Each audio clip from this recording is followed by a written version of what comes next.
Hindi may mga makikinig ko ba ito, baka isang lang ito, ito wala ka. Para matapos sa kami si Mama, isang lang.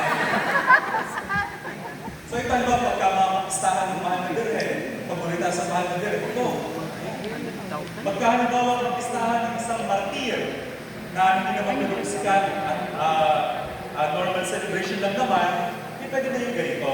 Pero halimbawa ng listahan ng Nazareno, kapistahan ng tampok sa Banal na Cruz, September 14, hindi ganito, maganda. Pagka yung ordinary Sunday, ordinary time Sunday, ito. Pero pagka mga weekdays sa chapel, pwede ito. Pagka naman pag-deliver ng isang santo na hindi martir, halimbawa pare o madre, na hindi naman masyadong sikat, normal lang naman, memorial, optional memorial, obligatory, pwede ito. Pero not any celebration involves the Holy Father. Anong tawag niya? Progressive solemnity. So ito po, kung meron po may gusto ito, pakipay na lang po. Ganda nga.